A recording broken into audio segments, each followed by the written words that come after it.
We're now going to calculate the area which is enclosed between two curves and two limits that are now on the y-axis. Now, the two curves in this situation can either be two curves or a vertical line and a curve. So first of all, what does the formula look like? Well, it's slightly different. So the formula this time we use to find the area is area A equals the integral of A and B. Note that A and B are the limits that are now on the y-axis, where B is the bigger limit and A is the smaller limit. It's not top minus bottom, it's now right. So the curve that's to the right of the area, subtract the curve that is to the immediate left of the area. And we're integrating with respect to y this time. Not dx, it's now dy. Because we're going to be integrating with respect to y, that means the curve that's on the right and the curve on the left must all be in terms of y. Okay. Now, if we take a look at the area here in part A, the curves that it's enclosed between is this curve here and this vertical line here. So we're going to have to get the equations of those two curves. Let's start with the easy one, the line here. The line is the curve here that's to the left of the area. Now the equation of that line would be x equals 0, because that's the y-axis. So that's the curve that's to the left. And it has the equation x equals 0. Now, here's the tricky bit. The curve that's on the right of the area, yes, it's this curve here, but we have to make x the subject. Do you see the way x is the subject of this line or this curve? We have to make x the subject of the other curve as well. So, the curve that's on the right, at the minute, it's y equals x squared. We're going to make x the subject, so we're going to get x by itself, so we're going to take plus or minus the square root of y, and that's going to give us x. Now, which one do we use? Do we take x to be the positive square root of y or the negative square root of y? Well, if that curve is to the right of the y-axis, we use the positive square root. If the curve was to the left of the y-axis, we would use the negative square root. So we're just using the positive square root of y.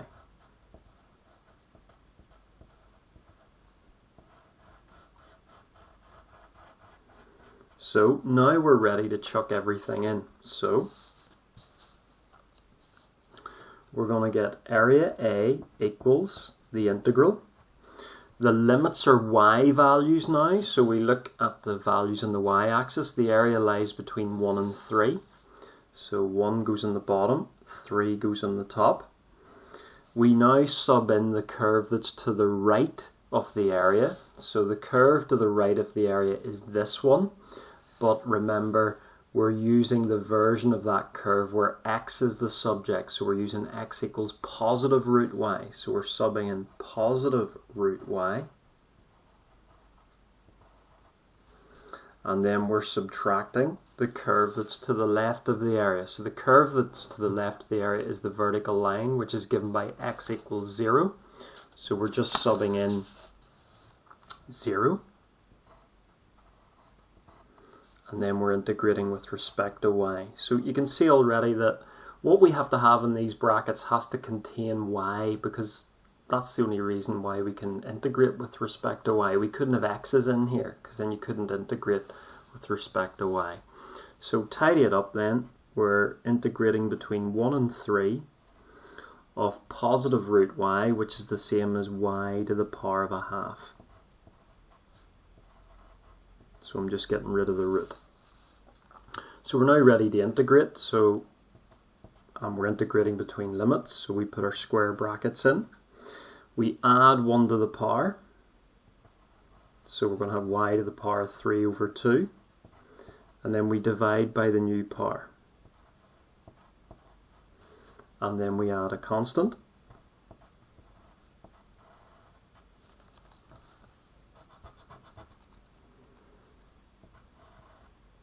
And then we copy down our limits outside, 3 and 1. Dividing by 3 over 2, remember, is the same as multiplying by 2/3. So I'm just going to tidy that up. So that's the same as 2/3 multiplied by y to the power 3 over 2 plus c. We put our limits outside. Now we're going to chuck the limits in. So we're going to break up the square bracket into 2 separate square brackets with a minus between them.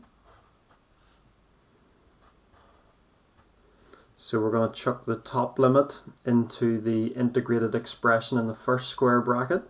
So we're going to have 2/3 upon 3 to the power 3 over 2 plus c.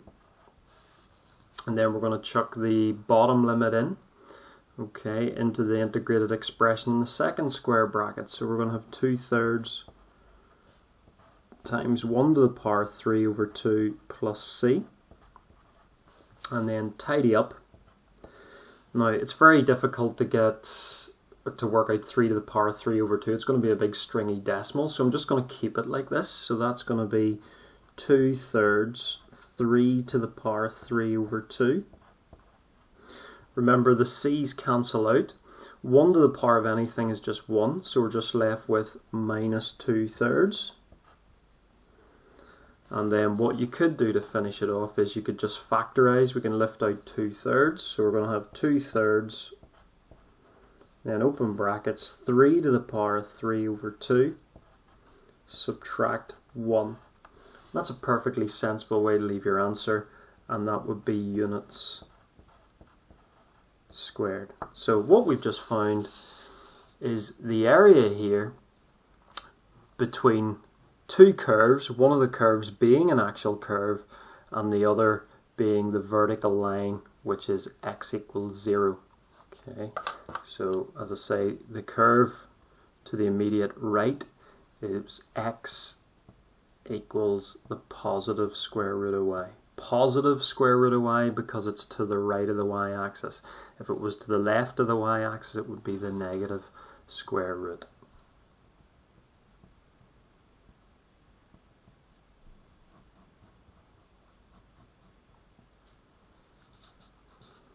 And then the formula is slightly different from before. Yes, we've got our limits a and b, but these are the limits that are now on the y-axis.